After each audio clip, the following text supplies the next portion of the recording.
Welcome back to Sunday Vibes, one and all. We are back at Clubhouse 5, just off of Leicester Square, the best place in London to watch your sporting action. Look who's joined us for a special episode. It's Jimbo, James Alcott. Jim, thank you so much for coming on, mate. Mate, well, look, we like to play golf, but we like to talk about football. And to do it sitting down here on this show is massive for me. It's a moment. It's a career high. This is so good. Obviously, you guys know who James Alcott is. If you don't already, we'll put the link to his channel below. Make sure you go and subscribe whilst you're there. We're also going to be doing a North London derby preview on his channel as well, so you can check that out. Jalab's here as well, I suppose, you know. Like that or loathe that, he's here. Yeah, how are you, been mate? Been for 7 years, mate. Been for 7 years. Yeah, not bad, thanks. 7 years? Not bad. Birthday last week, so I'm all good. I used to think Zach was a goalkeeper. I used to think that was his thing because we did that one video. Oh, yeah. And you were in goal, but you were class as well. That was really good. Then it turns out he's like a really good presenter. Was that with Daniel Cutting? Yeah. Was it? And Elliot Hackney as Yeah, well. yeah. And Dave Jackson. You were there, Joe. Was I? Yeah, you were in it. You were in the video. Was Joe I? just forgets everything that hasn't happened. You're in I the literally don't have It didn't any do memory well. of anything. Fine, if you will. I've blocked it out from my memory. But anyway, as you can see from the title today, we're going to be looking at some of the biggest transfers in the Premier League so far this season, and we're going to be rating them on how they've started the season. Now, obviously, we couldn't do all 20 teams because we would have been going through about 130 transfers. So we've asked you guys for the 10 most selected teams, and we're going to pick the big transfers from those sides. Obviously, the big six are in there, but there are 4 additional sides that are quite interesting as well. So we'll come on to them in due course. Let's start with Arsenal, though, because, you know, massive result in the Champions League last night. We're shooting this on Thursday as you watch it now. Huge win. The atmosphere was bouncing. Before we get into the signings, does anybody want to comment about Arsenal's little start to the season, Champions League, atmosphere, etc.? I mean, the goals were great. The goals were really good, and like the perfect thing heading into a North London derby. I think it's felt a little bit like clunky for Arsenal up until now. I think the problem when you're like really good and have had a really good season is that people expect you to just absolutely blow teams away, and they haven't been able to do that as of yet. But their record is still good, and I think a game like the PSV game, like pumping them like that, it felt like it was a bit like the floodgates opened a little bit. So I mean, this could age terribly, couldn't it? But I do feel like I do feel like they're starting to click. They're not going anywhere, are they? They're going to be doing really well this year. Yeah, I think the signings have settled remarkably well as well. I mean, David Raya, I think, is an interesting talking point. So maybe we start with David Raya, because selected again in goal last night. You know, there is talk already, isn't there, building in some of the journalistic communities that other big clubs are targeting Aaron Ramsdale and are going to be, making approaches in January. Is Ramsdale just done? Do we not think he's going to play in goal?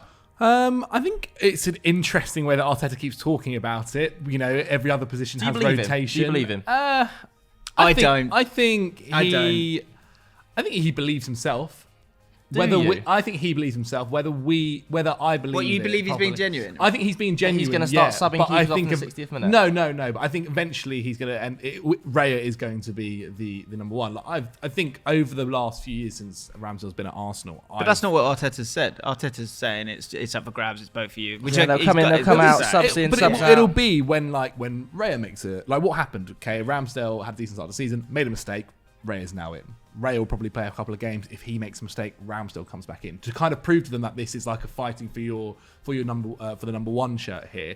It is a very interesting tactic to have. I mean, last year I think I was probably over the last few years I've always thought that Ramsdale was a good keeper, but is prone to errors. And one of the things that Raya has had actually over the last few years is not so many errors, and just it's a little bit different when he's at Brentford, and he's with a kind of an attack where he's probably being, or a defence where he's probably being faced with more shots than, say, Arsenal were last season, though Arsenal's defence actually in general wasn't necessarily incredible. It was pretty good, though. It was pretty good. But not the level of Man City's, though, or a couple of other teams that are at the top of, a couple of other teams as well under the defensive stats. I think Raya's like it was a crazy move that he went there in the end when it looked like he was going to Tottenham Hotspur. And I feel like he must have gone there with kind of being told that you eventually will be the number one. Otherwise, it doesn't make sense to me unless he was just that desperate to get out of. I don't think he would have been given guarantees by Arteta that you're going to be that number one. He just believes himself. I think there's sort of gaps here that I think you can naturally fill in. Like, well, so I guess what's the truth is? The truth that this was too good a goalkeeper to just not just take almost. For a good fee as well. Yeah, or do you think he is the, I chatted about it on the ripple effect with Kweku, and Kweku was saying, Plug. I see that he said that he thinks David Raya can be Alisson level. But then we looked at the numbers, and I think the numbers are a little bit misleading because of how Brentford defend. Yeah. Because you will have a higher save percentage, and you will save more because of the way that Brentford defend. They often kind of allow shots, but with low XG, whereas Arsenal have got everyone forward, and so those chances are very, very different. So that gets... I wouldn't allow that to be a thing. The idea of allowing two goalies to fight it out throughout the season, it just doesn't feel like a sustainable thing for me. It's normally, but what we've seen it happen before with other goalkeepers, but normally what happens is the new boy eventually becomes the number one. Always. And it normally happens in a way where the other goalkeeper's a little bit older. I think back to Courtois and Cech, right? Cech was always a little bit older. Courtois was always the future plan. And there was that one season where Cech started for the first couple of maybe months, and then Courtois came in and he was the number one by the end. And there are other situations as well where that's happened. Look at Joe Hart when Pep Guardiola first came in, and then brought Bravo. And eventually Bravo came the number one, and Joe Hart went on loan. And so I think it's eventually just going to happen in the exact same way here, where even though Arteta, and I do generally believe he thinks that, I think Aaron Ramsdale, and I think for keepers especially, you do want the confidence from your manager to be, you are the number one here. Like, you're not. You need peace of mind, don't you? You need that zen to sort of play at your best. Maybe he believes that for the psychology of Ramsdale, the best way to utilise him is to kind of poke him a little bit, because he's quite a proactive person. But then in terms of that switch up of taking a goalkeeper out and putting another one in, for me, when it comes to these two, the Ramsdale's good at passing the ball. I know David Raya's possibly better. He's great. But like, it feels like it's then like a temperament thing. Like, is there a certain game like an Everton or a North London derby where you don't want Ramsdale, or you do want Ramsdale? And either way, it just doesn't add up for me. I do think, though, it will be Raya number one, and therefore I do think this is going to prove out to be, a very good signing, very shrewd signing. Was it an option or an obligation? Because he's on loan, isn't he? And it's an option, isn't it? Right. And also, I guess in terms of good business, say David Raya does become the guy, but Ramsdale's done nothing wrong. Does Ramsdale go to Newcastle for 50 million because he's young, and then you've made he's profit? 25, isn't he? 26. Right? Yeah. So there's, I don't know. Yeah. The other Harsh signings on Ramsdale, though, I would say. Yeah, I agree. The other side, I think Declan Rice is a nailed on, just banger, isn't he? Unbelievable. He looked. I saw some of the highlights actually of him yesterday in the Champions League. He just looked like his passing numbers are just skyrocketing. Like, he's jumped from like 30, 40 passes a game at West Ham, obviously, in a team that weren't as ball dominant as Arsenal, to like nearly 80 at like the same pass accuracy, still rocking over 93, 94% pass accuracy in some games. He's just the metronome. And it's almost worked perfectly for Arteta that Thomas Partey's injured. Like, that 2-month injury for Partey, I know that it's not great because, you don't want injured good players, but it's just given total freedom to the decision to make Declan Rice the number 6. Because I thought when they first signed Declan Rice, he was going to be on the left-hand side of a midfield that also contained Thomas Partey. But when he arrived, and we saw first few weeks of the season, it shuffled Partey out to right back. And I don't actually think that particularly worked. Totally agree. So I think the injury has kind of helped Arteta to a level, but Declan Rice is just immediately the guy at 6. He's immediately the main man in that midfield, or at least the deep line midfield roles, because obviously Odegaard is so good going forward. I think this is like a monumental... This is like a club-defining signing of the decade. Totally agree. You look back on in 10 years and you go, that was the guy, that was the moment that they suddenly became, a Premier League title force. Yeah, and I don't think... So Thomas Partey kind of fell away, didn't he, at the end of last year? Yeah, towards the back end. Yeah, and I just don't see that occurring with Declan Rice. And like, as you say, in terms of using the word metronome with Declan Rice, just shows the improvement with him. Because he was... he'd played a couple of games at centre-back, and then he was a bit more of a defensive guy, and then, look, he's got loads of stamina. Truth is, he's really smart. His football IQ is really, really high. His mentality is really strong and positive as well. And then every attribute you would like someone to have, he's got that as well. So I think he's never injured. He's ace. He's never injured. He plays every minute of every game, man. They just, and it's just, I think the mentality side that you mentioned there, Jimbo, as well, is so huge. Like, that is an element where obviously you can buy, but you can't teach. For a lot of it, like a lot of players either have it and don't, and like adding that to the dressing room, adding that to the captain of West Ham, essentially, who was already dealt with kind of European football, yes, to a lesser degree, but has dealt with those kind of pressured situations of knowing that the fan bases are all after, or not after him, but all have that pressure on him to perform. Just adds it to Arsenal's team, and like that's kind of the elements that they might have been missing last year. When it got to the crunch time and needing that kind of leadership and that experience, and adding Declan Rice, who himself is still only 24, I think, but he's got better every time I've seen winning him play the at Euros, high aren't we? level. We are winning the Euros. Yeah, we might. It's on. It's It so does on. feel like it's coming home. Don't want to say it, but it does feel like it. Feels like it's on. Third signing, then we're going to talk about from Arsenal, Kai Havertz. I think this one, if we're saying Raya and Rice, both W's. I think this But is we the could put one Timber as that's well in W, by on- the way. Yeah, I know or he's maybe- injured, but we're not seeing lots. That's not Well, really much point, is there? That takes it away from being a W, doesn't it? I don't know. I feel Right like him now, as a it's signing in unfortunate. general was pretty. I mean, Yeah, pretty I hear good. that. Kind of. There's not lots to say about him Yeah. either, is there? Because he's just not played enough minutes for that ACL.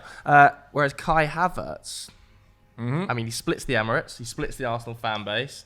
He's an easy target for the football Twitter community, isn't he, Kai Havertz, given that he's still no goals, no assists. Like the clock of the 007, I see about 3 different times every hour on my Twitter of like Kai Havertz ticking closer and closer. I don't really totally get the role for him. Do you know? Not massively. I get the role. Is he performing well enough within it? I would say no right now. I think what's fortunate is that when you're, so say he's in Man United's team and they're struggling, then there's a different feeling around it. Whilst you keep winning, it's like it's not the priority. It's the third thing that you talk about at the end. It's true. So I think that gives him time to find his feet. The thing I always keep coming back to is I think Trossard's better. I would always play Trossard ahead of him. He scores Trossard's goals, fabulous, isn't he? Premier League proven. Look at the goal he scored this week. Like, the only thing I would get with Havertz being there is that, a bit more size and physicality, but the confidence isn't there. And I just think Trossard's a miles better player. That's the only thing I get confused. I think that is like where some Arsenal fans keep claiming like we're misprofiling Havertz. Like George, who behind the scenes at Football Daily, so I think he tweeted the other day, didn't he? If Kai Havertz had like the face of Roy Keane, then people would be like profiling him very differently as this sort of like bloke who works hard off the ball, like is involved in like tackling moments and stuff. I just can't. When I watch Arsenal, I just can't see that. Like he feels too languid. There is to a be thing that with sort of he like does player. work, He's he got no does confidence. work hard. The issue that Kai Havertz has as well, especially from like just a visual point of view, is he looks always like he couldn't give a basically half the time, and like that's not like, and he does, like he works super hard. Sometimes he's running the most on the pitch. He's always kind of going up for aerial duels and carrying. However, his body language is one of like, it just kind of it is a little bit lazy. It looks it, but it isn't. I do agree with. I did see some people say that some people are still looking at him as this, or judging him as a forward, as a striker, like he was looked at Chelsea. And he's not being used necessarily in that degree at Arsenal. But so far, for the money they've spent, and I think a lot of fans, especially at the start, were like, a lot of Arsenal fans at the start were like, "What? I don't quite see it." But you know what? Arteta's given us so much. We've got to kind of believe it. Yeah. But now, I think eventually, like, it's only a couple of games away till I think Arteta himself has to go, all right, we've got to play Vieira. We've got to play Trossard. Like, these Vieira's guys been are good doing when he's really come on, well. though. Yeah, exactly. If you're an attacking player in a really good team, you have to either offer goals, assists, or the pass before the pass. Yeah. You have to offer And one of those things. He's not offering that just And yet. he's had the moments already where it's an easy finish. It's on the volley, and you've seen him scuff it. And those are the moments which people remember. Until he does that, so now. Yeah. All right, okay, let's go on to the next side then. This is a non-top 6 or non-big 6 side, because obviously flying at the moment in 7th. Aston Villa, really, really good going forward. The Villa fan behind the camera is very, very happy that we're talking about them. I mean, Moussa Diaby to start with, just give such a tap in. We all said it, didn't we? Yeah. Sensational, what a player. Well, this is a guy that was Biggest rated. coup of the summer. This is a guy that was rated 100 million a couple of years ago. Yeah. And Aston Villa got him for much less than that, and he's been incredible. And he's just made other players around him so much better. Like Leon Bailey, I thought at one point was just done at Villa. I really did. And this year he looks like a different man playing with Diaby, who's giving him more space or allowing him to kind of occupy in different areas. I love Diaby's new role though. It's not what I thought he was going to be playing at Villa at all, man. Like I thought he was going to be a much It's very Villarreal. wider. It's very Villarreal. Very When Unai you had Emery, isn't it? Chukwueze, you had Danjuma doing that kind of thing. And actually, I think you've seen that a bit with, same with, say, West Ham, where you've got a lot of play down the left-hand side, and then a bit of a speedboat on the right-hand side who can finish. And I think that's what Diaby offers. Bailey as well, if you want to swap them out. I think it helps everyone that it's actually, when you look at Aston Villa's lineup and then you look at where their players actually play, it's super different. But so that makes it a little bit complex, and that means that they need to know what they're doing. So again, I think it's good coaching, but it all leads to Diaby scoring a lot of goals this year. Yeah, definitely. I mean, he's at 0.73 non-penalty expected goals and assists this season for Villa. Well, there's space there for him. Serious and he's space. technically good as well. Especially towards the back end of games where games start to become a bit more open. That is when Moussa Diaby becomes a real problem because, like, physically, he is just on a different level to some of the players out there. He's so fast and like direct, and I think the connection with Ollie Watkins feels like it's already he's there. got a fantastic striker there. I think with he's him, improved John McGinn because he draws in a lot of space, and John McGinn, I think when Jacob Ramsey's back fit, I think Jacob Ramsey's going to really enjoy playing with him out there as well. So I think Moussa Diaby is obviously a tap in for a W. Like Pau Torres is an interesting one. I feel like he struggled a little bit. I think that's harsh, mate. I think he he's doing struggled really a good. little bit. Newcastle game. Well, not the Newcastle game. Liverpool sorry, game. The Liverpool I think game. if you'd have said at the start of the season, obviously Mings, in the past we've hammered Mings a little bit, haven't we? But he's so vital to how Villa play. I think if you'd have said at the start of the season, Mings ruptures everything within that knee and can't play a minute of football, Pau Torres is going to have to come in and partner Ezri Konsa straight away. That partnership is growing and growing fast. I think against Crystal Palace on the weekend, we've spoken about Pau Torres on the ball a lot Incredible, of Villarreal, yeah, haven't we, in the 100%. past? I think against Crystal Palace, he put up the highest amount of passes in the history of Aston Villa in a Premier League 90 minutes. Really? Yeah, I think he was. That's a I think great stat. 120 odd passes in the 90 Melberg, minutes. is that who's record? Everything went through him. He's putting up the most passes into the final third of any player in the Premier League, not just defenders or midfielders. He's so good on the ball. Yeah, I'm not saying he's going to be an L. He'll definitely be a. We're going L's and W's here. Is this fine? Yeah, it's flop on flames. Whatever, you know what I mean. I think he's an amazing player. The reason I provide a bit of critique for him is because I expect him to be really good, and the overall level of those transfers have been really impressive, and he is one of those. He's one that I'm sure we've all done a video where we said he should be at Man United. Yeah, and the Right? price or Tottenham. Spurs. So he is really good. Konsa's very Konsa good looks as well. really good, yeah. But I just think that the thing with Villa is that they've clearly struggled against Newcastle and Liverpool, and then they've pumped the Everybody other else, guys. yeah. And I don't think there's not a huge problem with that, but that kind of says where Villa are and should be. They should be beating those teams, and they are so good. But the level that they want to get to is the Newcastles and the Liverpools, and they've struggled with that. And I feel like Pau Torres has struggled a little bit in. And the some critique to him all the time has always been he's always amazing on the ball, but what's his defensive ability like?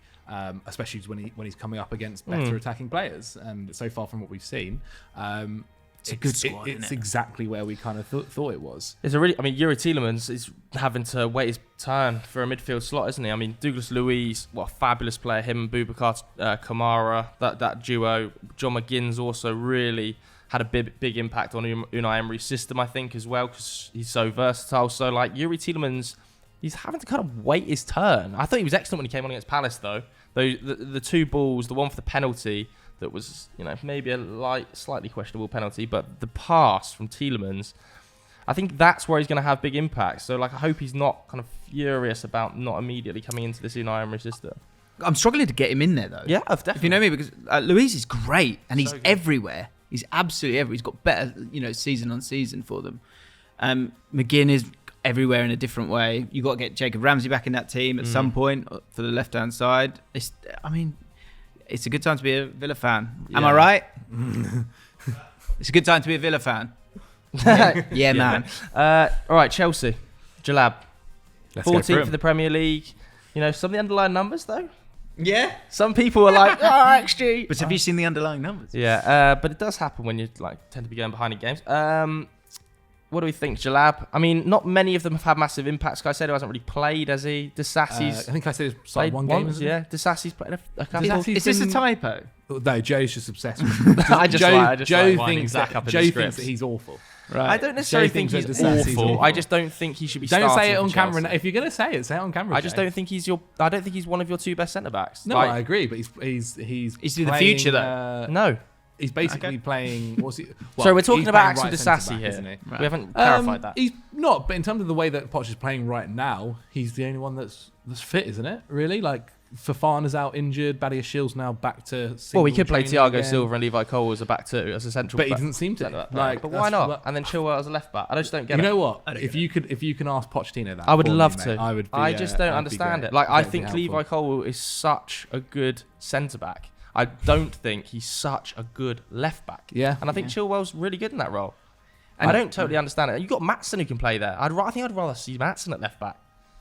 Absolutely. Raising good like, points, have mate, some like, I balance. don't know. Like the Chelsea team just lacks so much balance. Like you've got Gusto like flying down that right hand side, and he's fine. But like, what, you're going to build it all around him? Yeah. I find it really. What odd. Chelsea have done for years, though, right? Like we've had so many injuries in the last few years, and it was just like, okay, let's when Reece James is fit, let's go down that right flank. And then he's injured. It's like, okay, then let's go down the left flank with Chilwell, whilst the other one's Aspilicueta. But Chilwell Like, is it's fit. always been that. Do you need to play a 10? The Nkunku injury I think- mudded you. I so think- hard. Yeah. So I I think think you need to play Nkun- Cole Palmer in a 10 position because Jackson is struggling. Well, let's I don't talk about think Nicholas Jackson's Jackson. struggling. I You really don't? don't. I don't. Like, I think he's had opportunities where if Jackson has taken all of his opportunities, we're sitting But he here with hasn't, him has with he? 4 He's goals. he's the biggest underperformer by XG in the league. And we've sat here for years about underperforming XG and said, well, that's a good sign. It's a good sign that they're getting in good positions and taking their chances. You forget how young he is. People talk I about him know. like he's this. People keep talking about him like he's this £70 million striker that we've bought. He cost us 30 million, and he was always meant to I be. think maybe my problem a more than future project. with Nicholas Jackson. And that's not necessarily a problem, but I just think Chelsea will look at that in January and go, "We need someone," 100%. and that'll be his opportunity done. But he's also like he barely played last season. I know. And now he's the Half the of the leading season- striker. Second for half of the Chelsea. season Like, for Villarreal, he was needs, on fire. What he probably does need is somebody there. Like we've seen the that's links what I mean. to Ivan Toney or whatever about him coming back in January. And he probably does need a more experienced striker who can kind Yeah. of take that heat, and then he can also be the guy to rest whoever that might be. But this is what it's been like for the last few years, right? Like this goes back to selling Tammy Abraham from Romelu Lukaku. Like I never agreed with that. It's just some of when those that happened chances just though then. that are being missed that are like you're like, ooh, it's a bit Havertzy that miss. Do you know what I mean? Like the one that cuts back to him 5 yards out and he puts over the bar. To a degree, you're on about the one against Nottingham Forest where he's also falling backwards at the same time, Yeah, I think right? so, like yeah. I can understand what you mean, but I think Havertz we gave a season and a half at Chelsea to finally make that decision. We've given Jackson 4 games. So- Like, so- it But takes time. I think he's struggling because of like the system around him. He's sort of not with the centre backs a lot of the time. He's having to sort of drop in and help out because you're not really playing a 10. So whereas if you play a Yeah. 10, his focus is to stay and deal with the 2 centre backs or be in the box. And I think if he was able to do that, and he can be a backboard at times, I get that, and you Yeah. need everyone to contribute. But I think often he's not. He's having to focus on all the other bits to try and get something going because you've got all these players who are just kind of either in front, just passing from side to side. There's no one in those little half spaces, and I think that's Well, what's it was- happening. That's it why was Cole Chuk- Palmer needs It to was stop playing. Chukwuemeka. It was Chukwuemeka. Then he Yeah. did his. So the injuries he are did a his huge knee, part of like, all of this, I mean, for sure. Chelsea's sitting here with 11 Yeah, it's a players disaster. injured, aren't they? So I think once all of them are back, it's a very different looking side. Isn't it? Who is Nicholas Jackson in 2 years' time? Is he your starting? Where number is nine? he? Is he Morata and In he's 2 over years- at Atletico Madrid, I mean, or in is 2 he years' like time, your like, guy? the idea for Chelsea is he probably is the starting striker in 2 years' time for sure. But 2 years' time in football is Yeah, just it's a long is time. is a millennium. It feels like at times. Like we look back to who was Chelsea's starting striker 2 years ago, Timo Werner. Right, like it just so much happens in so much time. But the issue that Chelsea do have, they spent so much money that they can't basically. Yeah, do that is basically the issue. These are the players they banked on, and they've got to work. But even with Nkunku, he was going to start, wasn't he? Yes, yeah. So he is your starting striker. Yeah, for now, 100%. Like he. I mean, Chelsea didn't make it. I think Chelsea have wanted another one as well. Right. They definitely made that public knowledge. But I think Jackson is the guy that they'll be looking to use, unless they do have an opportunity to go and get an Ivan Toney in January, who God knows how much that will cost as well during that time. Amounts, but I think Jackson, once Nkunku is back, really does kind of hit the ground running. I honestly think people were overrating it. Like he had a moment, he had that one shot against Bournemouth which goes wide, and everyone's like taking the piss. Like I know. I've seen and incredible. then there's suddenly the meme of like the growing goal to 350%. I just think it's crazy. Like, I don't think he's been that bad for I people to don't do that. No, I don't either. But he's not scoring. That's all I'm saying. He just needs to get. He scored So once. he needs just help. needs to get off the ground. Like he needs support he needs in help. that forward area. He needs help, and he needs to be in the penalty area. He needs to be able to tough play for like him a because striker. there are so many, like Chelsea right now, in every single position, you've got people that are like just figuring things out. Mudryk there at the left wing that doesn't quite know what's happening. Cole Palmer's just come in. We've not seen him even start a game yet. Raheem Sterling's the only one that actually looks to have found some form and find his feet in this squad. But that's why Joe's right. Like, if you play a proper left back and you have actual balance, you'll move the ball over to the left hand side, and Mudryk will get on the ball. The ball's down the right hand side the whole time, so Mudryk, who's a winger, doesn't get the ball. And the issue he's got is the narrative around Chelsea is they can't score a goal. Like the underperformance is just crazy in the final third. So like he, as a new player, you kind of want that to change, that narrative to change. You move the goalpost for us, and we're no longer the team that can't score a goal. Whereas at the moment, you're still the team that can't score a goal, even with the new signing. So I think I'm not writing Nicholas Jackson off at all because he's so young and his off-the-ball work has been fantastic. He's obviously very, very direct,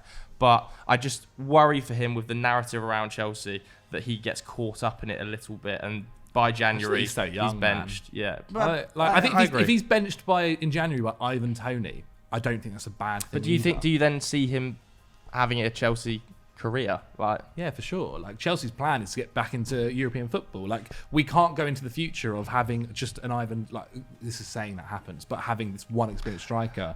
I love it. Top, We're 5 games in. Chelsea fans are already chasing new signings. No, like, I'm more than happy. Get me Tony. I'm more than happy to go throughout the rest of the season with I'd love for us to go to this season with just Jackson. Give him a whole year.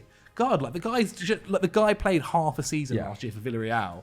And we then made a £30 million move for him. Like it's going, and he's joined a team where half the squad are brand new, half the staff are brand new. There's so much going on. Like it's gonna take time. Has it been great? No. Should we have scored goals against Nottingham Forest? Yes. Should we have put the ball in the back of the net against Bournemouth? But there are times when I'm looking at these games, I'm like, Raheem Sterling, how's that free kick not gone in? Yeah, like bit of luck there is a little bit of luck that needs to go Chelsea's way. And until that happens, then a lot of these, for Jackson's case, as for Caicedo, barely played, it's a bit hard right now. Sanchez, I think, is absolutely fine. Like I think he's actually done pretty well since he's been in the net for Chelsea, to be honest. Okay, let's go on to the next side then. A lot of people requesting we talk about Nottingham Forest. Maybe it's because of the volume of signings, especially deadline day signings. Now, some of these players haven't really played enough minutes for us to comment heavily, i.e. Sangare. I think he was really impressive on his debut against Burnley, but that's all we've seen of him. So it's hard to comment, isn't it? Ante Elanga, maybe we've seen a little bit more of him, but still only one start so far for Forest. I think he looks pretty he's exciting. been really good. Him and Callum Hudson-Odoi on either side, with Morgan Gibbs White in the 10 and Awoniyi up front. I think he's a really exciting front four. I think how that team looks now in comparison to what it did a year ago, I think you should be really excited if you're a Forest fan. And I think in a year's time, I bet when we're doing our predictions next year, we're talking about Forest maybe being a top 10 side. Because Gibbs White, Hudson-Odoi, I think if he can stay fit and have a bit of love, players, right? Elanga, kind of similar thing. I think he obviously did well against Chelsea.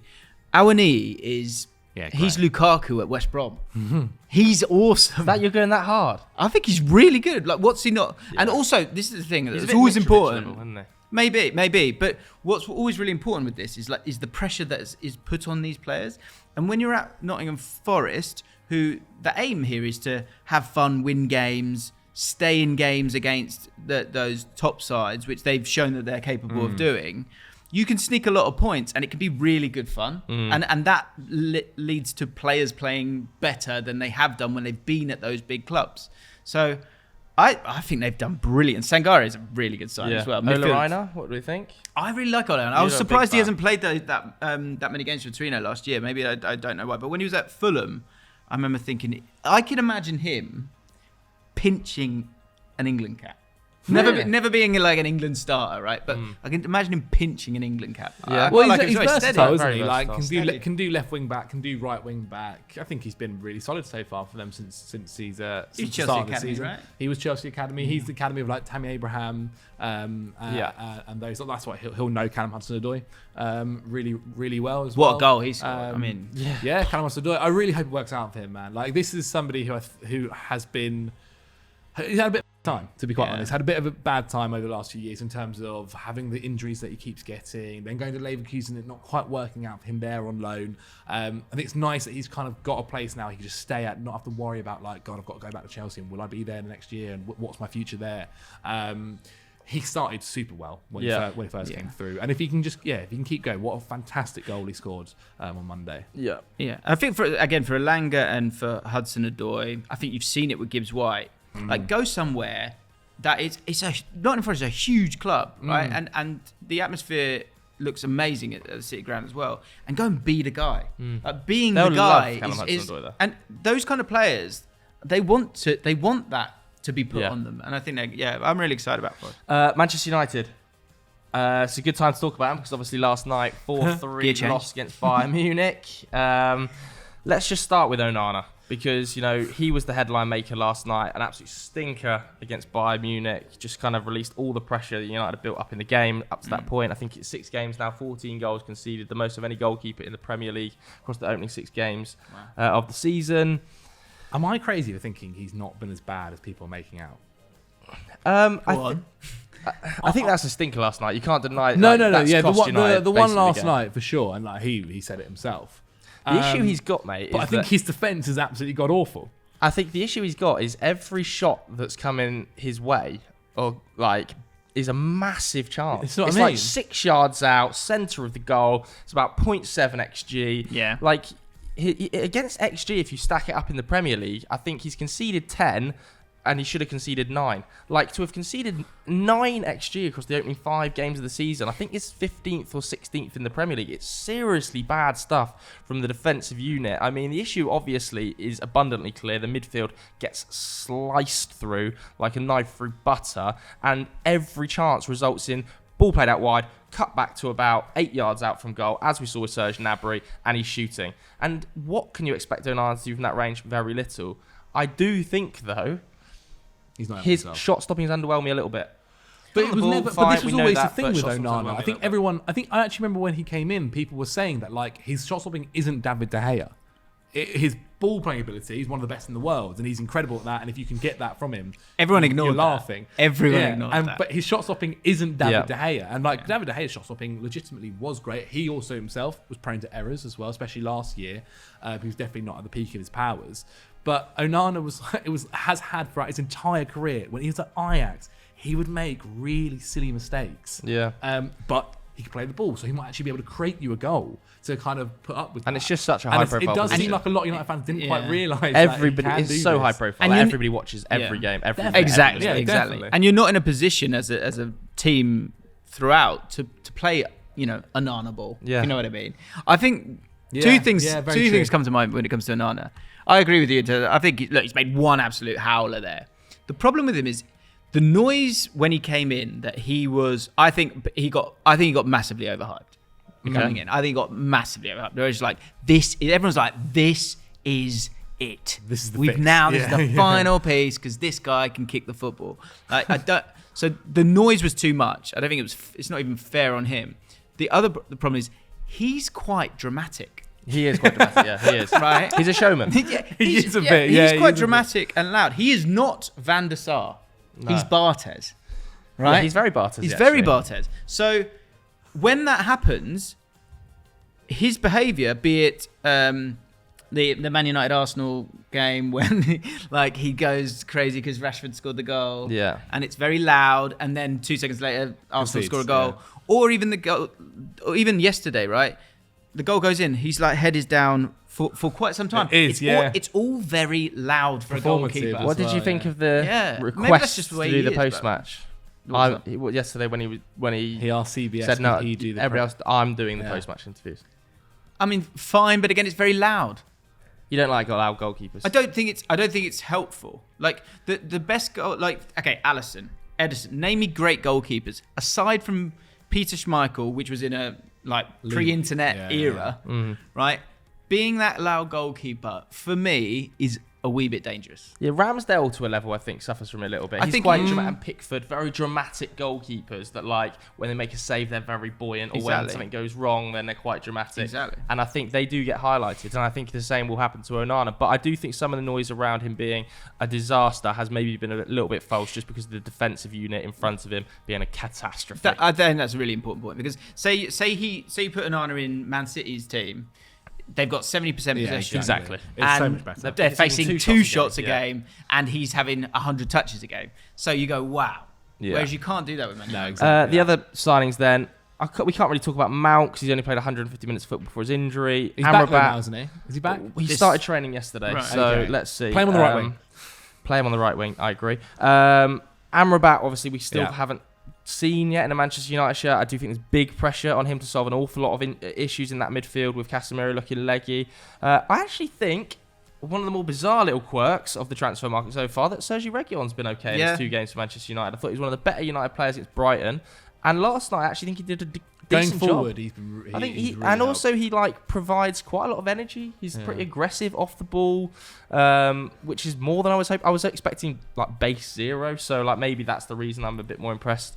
And then Højlund, who I have actually been very impressed by, more impressed than I thought I was going to be. Much more physical than I realised. Much more physical than I thought he was going to be. I think maybe it's because of his age. When he arrived, I thought this is going to take some time, but he's been very physical. His fitness needs to improve. Like it gets to the 60th minute and he's just shattered. And he's arrived injured, hasn't he? So no, I get it. Yeah, I completely understand why. But he works hard off the ball. Massively. He's gonna have it with every centre back in a battle, and his composure in the sort of 8-yard box has been pretty decent so far. I know the ball's out of play for Brighton, but his physicality to get dunk off him, move, take a touch, compose and finish was good. I thought his finish last night, as lucky as it was with the deflection, was pretty good. So I've been surprised by how good Højlund's been. I thought he would take an awful long time to get going. Yeah, I think Jort's input, like regardless of how it went in, he's essentially scored 2 goals, as you say. Yeah. So that is huge for him and getting everyone off his back as well. I like it. He seems a bit less damaged than everyone else. Yeah. Do you know what I mean? He's quite smiley, isn't he? Which I like. He's happy to be there. Yeah. He was smiling with the Champions League music. Yeah, I like that as well. West Ham. Again, you can't really talk about Mo Kudus. Edson Alvarez, I suppose he's got 3 starts now, looks all right. I think the entire dynamic of the midfield that Moyes has created in a post-Rice apocalyptic world is pretty remarkable. Yeah. How do you spend £100 million? We've seen case studies in the past fall extremely flat with the likes of Gareth Bale. I think that they've done more on the line of Philippe Coutinho than the Gareth Bale. So when they bought with Coutinho, they bought the likes of Alisson and Van Dijk and co. With Spurs, they bought the 7. It took them a while to buy them. And I remember at one Prowse, mate, and I remember the summer. But I remember at one point thinking, goodness, like, are they ever going to get a midfielder in? And they very quickly did. And I think Alvarez is doing the job that he's been tasked to do very, very well. Yeah. And allowing James Ward-Prowse to kind of be the creative and goal-scoring force in the midfield. It's so good to watch. It's almost like they've kind of split the 2 personalities of Declan very Rice Moneyball, and gone, here you go. And so, will we ever see him in an England squad, Ward-Prowse? James Ward-Prowse. I mean, Gareth Southgate makes some bizarre decisions at the moment, doesn't he? I sort of, me, like I love a squad selector, and I'll always chuck him in there because I think, and someone said to me, as a fair point, is that because he's so elite when it comes to free kicks and all that stuff, but he's very neat otherwise as well. Yeah. So it's like if you're putting him on, it's not like he's like he can't move, but you've got Trippier, you've got Trent. You got Reece James or other players that can take some of those free kicks. I think that kind of hurts him sometimes. But I think he's a cracking player. He consistently provides output, like actual output with goals. And he works so well for West Ham, right? Like West Ham have built this side as well now that are big boys, really big boys. And you just look over the corner. When Chelsea played them, and like it was just ridiculous. Yeah. Like you were looking at this squad in the box and you're just like, wow, James Ward-Prowse on these free kicks and these corners. Like it's almost a high quality chance now every single time. I think that the transfer business from West Ham has been absolutely brilliant. And you talk about Kudus and Mavropanos as well. Mavropanos, like for him not to be starting and quite possibly not starting full stop because you've got Zuma and Agard. Yeah. Mavropanos is like, yeah, I know we like to see a lot of FB ref stuff, right? Look at his scout report. There's a lot of green there. And he's very much like he's very much his like long passing's really good. Yeah. Obviously heading and all those things are great as well. But so the way that West Ham are going to set up, even say with Kudus as well, the backups.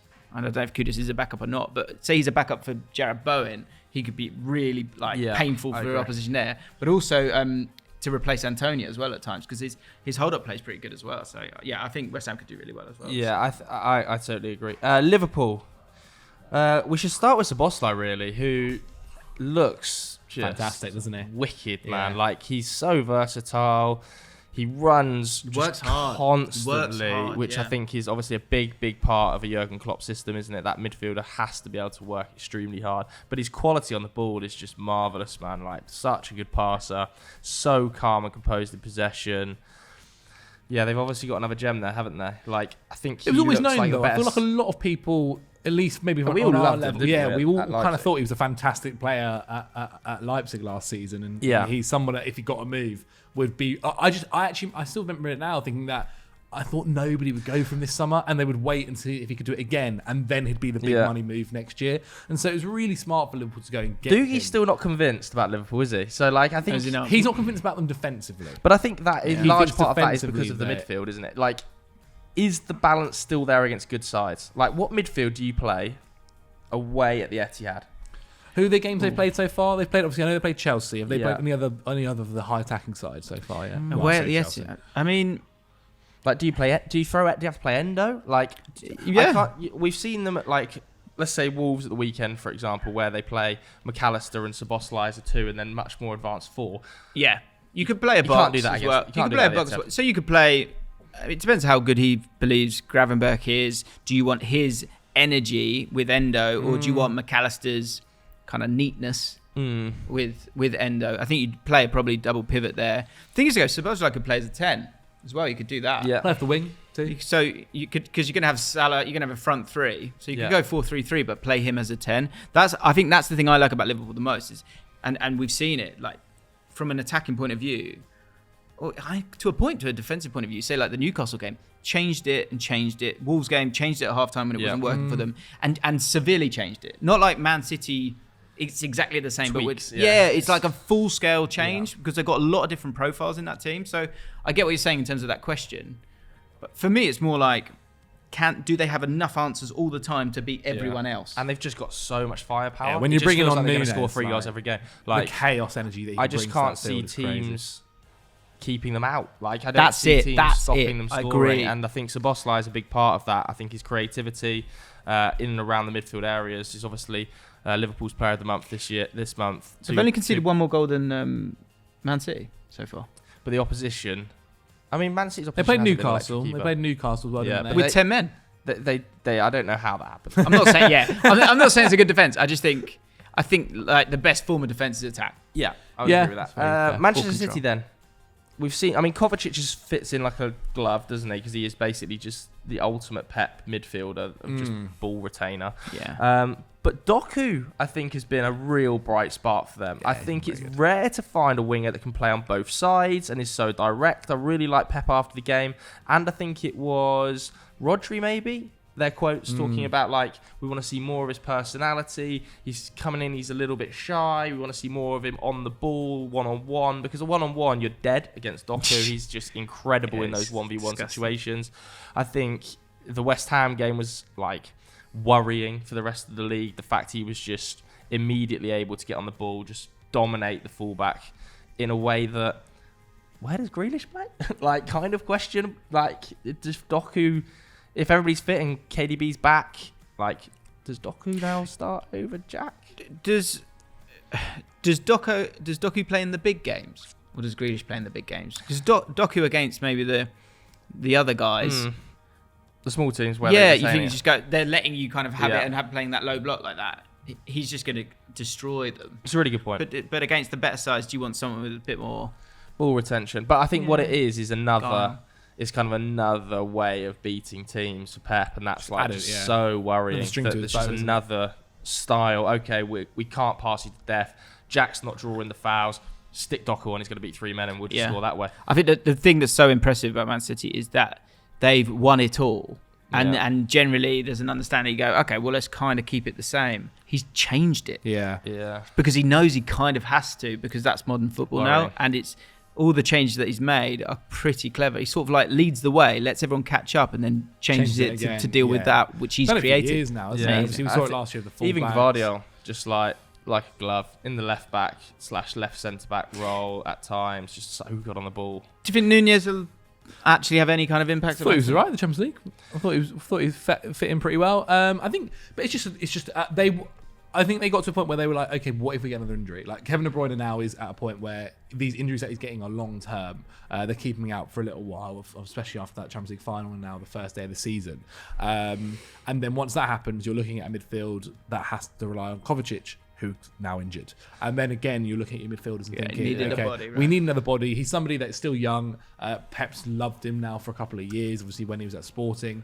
I think he's somebody he can use and develop and kind of craft him into whatever midfielder he exactly wants him to be, and just kind of have somebody there. Otherwise, you are looking at kind of taking your a different kind of player and playing him in that central midfield role, which needs a little bit more physicality. Like Phil Foden, for instance. Like I feel like if he was playing in that exact role, whilst he'd be fantastic in certain elements, his physicality isn't there that Matthias Nunes does bring you. Yeah, I think that is a big point, the physicality of the team. I think the best teams in world football now, you look at Arsenal, they're so big. Yeah. Like they're so Man City are massive. Like Real Madrid have obviously had a massive turnover in the summer to target physicality. Like the midfield has just totally, the dynamics changed completely. Bellingham, Chouameni, Camavinga, they're just so physical. And I think there's another option that Nunes has against these really hyper physical sides. He's so strong, his ball carrying is so good that they just won't get bullied. Like against teams that think they can bully City. City are bigger than you, technically better than you, are going to keep the ball better than you. Like, yeah, scary times to play against Manchester City. Tottenham, there's lots of interesting ones here. Madders, player of the month, obviously. Signing the season so far? In the Premier League, yeah, I think so as well. Yeah, Bellingham obviously. Yeah, Bellingham probably takes it quite easily. Yeah. Although I did say, this is a bit of a bugbear of mine. So Bellingham's goal was like a tapping, right? And then I've seen people go, Bellingham's a joke. I was just tapping. Got to get there. No, got to be there. Come on. Anyway, I think Maddison's been unbelievable. Yeah. I think everyone, again, similar to Onana, everyone's going, I think we knew he was going to be important because they don't have another player like him. Yeah. But was he going to reach any kind of real heights? I was thinking, well, hang on, wait a second. But he's been outrageous. Well, he's just like, obviously, without Harry Kane, they lost a lot of creativity, didn't they? And goals from him too. And I just really like how he's been allowed to kind of, obviously it's not exactly this, but kind of play where he wants. Like you see him pick up the ball from the centre backs, just carry it, pass it. Then he's behind the striker within a couple of seconds. That freedom he's been allowed to have has been really, really beneficial. And just like with Ange as manager, I think he's got a really good guy there that's going to kind of protect him and make sure he can get the best out of him in certain ways. They've just got to keep him a little bit in cotton wool, because if he gets an injury, that could be quite devastating for how Spurs want to play their football, to be quite honest. Yeah, I think he's been helped as well by the outstanding Yves Bissouma, like the most pressure-resistant midfielder in the league right now, and that takes a lot of pressure off of a player like James Maddison. It's almost like when Wilfred Ndidi was at his best. I think you saw a lot of James Maddison at his best because there's just so much ease of, I don't have to do all the defensive work today. Like he obviously works hard, but he's so good, Bissouma, that it like takes a lot of focus off Maddison defensively, and that means he can just concentrate and double down his attacking output, which is just a phenomenon at. I also really like his kind of connection already with Heung-min Son. That seems like it's just so natural, doesn't it? It seems like Maddison's been playing there for ages. Like he's already vice captain, one of the leadership group, which is clever from Postecoglou, and because I think he wants that pressure. He said that he's okay with it, and Maddison is he's a symbol of what Tottenham have kind of become, because he's all personality. Yeah, Maddison, he's all personality, and so Postecoglou's he's okay with that. He wants those players to play with that personality, and so he's the starting point and the symbol of Tottenham right now. Yeah, I'm really excited to see Tottenham when they actually, because they haven't really had a test. Like I know Man United at home, like Man United are just like so hit and miss right now. Like Arsenal weekend, I'm just so excited to see how this team Yeah. can actually handle the stress and the pressure of going to one of the hardest teams in Europe, and can they show that personality? Because the other signings, Vicario, I think there were big question marks over that signing, given the First failure to pre-season sign, game. yeah, It's tough. first pre-season, and the failure to sign David Raya. Like, David Raya was clearly the first target for them. He was Tottenham fans' most desirable goalkeeper, and Vicario has come in and proved everyone wrong. His shot stopping is exceptional. Like, he's kept them in games at points. There were moments in that Manchester United game where there were big chances falling for Man United, and he was pulling off really good saves, and that's been the case of 2 or 3 times, 2 or 3 moments where he's pulled off a miraculous save, and then Tottenham gone on and scored 2-3 goals. Like, I think Vicario has been my goalkeeping signing of the season so far. He's been exceptional. Passing's great as well. Passing's really, really good. I'll be honest, I've kind of like, I've not been focusing on him, if I'm honest. Yeah. There's only so much I can say about him, Which but is I good, have been to be impressed fair. by his passing, for sure. And Mickey at the back. Yeah. I think, again, Rolls-Royce. yeah, again, well, let's find out. We're going to find out, I think, defensively. Northern Because Derby this weekend's a really good test. Yeah, because A it's not really just good like, test. Wolves or West Ham where it's like Dawson and he's like, you two stay here with me. Like, they're off or inverted or whatever it might be. So, like, he's on his own a little bit with Yeah. Romero, and that's a lot to deal with. I think it's going to be... And I think, like, obviously Romero's having a ridiculous start to the season. Started so well, and we're seeing all this sort of, like, Ange quotes and Athletic articles about the new calm Romero. Let's see Romero, how calm and composed he is away at Arsenal on the weekend when they are getting wave after wave of pressure. You've got Ødegaard and Trossard floating in the lines. Jesus is backing into him. Let's see how the red mist develops then with Romero. I just can't wait for the North London derby this weekend. Previews coming on James's channel as well, so stay tuned for that. Final team to talk about then, we've got Newcastle. And there are some talking points here, because Sandro Tonali himself has admitted, not the start he wanted to life in Newcastle. He's been struggling there. And I think Newcastle fans have maybe been a little underwhelmed by his start to life. But I don't think we it was interesting when we spoke about the Newcastle midfield, because it was like, okay, how is this all going to work out with them? And it was like, are they going to be playing a midfield of Tonali, Bruno, and Joelinton, or are we going to see Longstaff feature? And so it was interesting what they did in the Champions League and how they kind of started with that midfield. I think when they signed him, they thought, and because there was a point at the time, especially when he first came through, that people were talking about him as like one of the next great midfielders of this generation, and the talent that he's already been linked to Pirlo and what he could bring to this side. And so he did have a successful career at AC Milan as well. Bought for a lot of money. He's still super, super young, and obviously does have a huge future. But it just takes time for some of these guys. Like, I think, whilst he might say he hasn't started as well as he would have liked to, I think he's definitely been okay. He's been absolutely fine. I don't think any Newcastle fan that's been a little bit underwhelmed. It's like, well, what were you expecting exactly? Yeah. How did you think this was going to happen? It's a big gear change to go from Milan to Newcastle. 100%. Yeah. And I think that the sort of the underwhelmment kind of comes from a lot of stuff. Like, not just... Because Tonali's been... A lot of the performances I've seen, I think he's been really good. He's just not played the whole game, and when he's been taken off, they've kind of fallen off a cliff a little bit. I'm pretty sure, certainly in the Liverpool game, the goals changed once he came off, and the Brighton game, I think as well. Actually, I think it was 1-1. Now Brighton obviously awesome, right? Whatever, but I think him not playing a full 90 minutes, and I don't know if that's like a modern football thing where when you're going to have that intensity that he has, you can't play 90 minutes. I don't know, but I think ideally you need him there for all of it. I wonder whether a Tough little bit fixtures he's too. been slightly misprofiled as well. Like, I think a lot of people talked What about did people him being... think? He A scored lot that of people first talked goal, about didn't him he? being a 6 that was going to free up Bruno Guimaraes to play forward a little bit more. I don't necessarily think that's Tonali's game. Like, you saw him at Milan. His pressure numbers were pretty outstanding in the final third. Like, he is a bit of a dog. Yeah, he's off the more ball. like De Rossi, isn't he? Exactly, and I don't think that does free up Bruno in the way maybe Newcastle fans were expecting. I think they are slightly better when Longstaff is in the side as a Do you functional unit. I do. Like, I know that I'm going to get battered for that because he's not as good as Tonali. Clearly, I know he's not as good as Tonali, but I think the balance of the midfield when Longstaff's not in it isn't as good. I also think... I think Bruno's looked a bit leggy at the start of the season. not think I don't as know whether well, it's because right? he's tired. Defensively, I or think he struggled a little I bit. think the international duty may have harmed him, and it feels like he's playing injured almost. But yeah, I don't really get the battering of Tonali online. Do you not think as well that last year Newcastle were the surprise? No one expected them to do what they did, and this year, this year everyone's now gone. Well, we know what you are.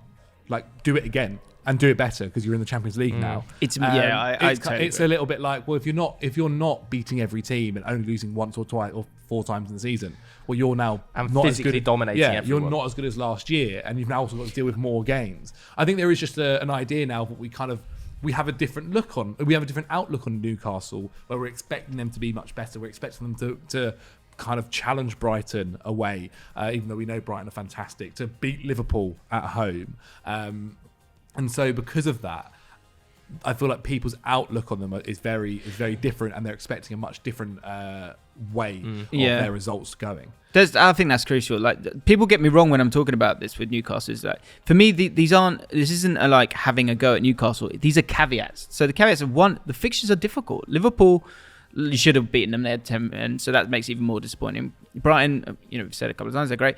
Man City, obviously great as well. That's a really difficult start to your season. Villa, who they obviously beat as well, that's another tough one when it comes to that. Then when you get a group like they've got, it's going to take a lot of energy, and that, I think, makes it really hard. So I think that's the biggest problem when it comes to all of it. Yeah.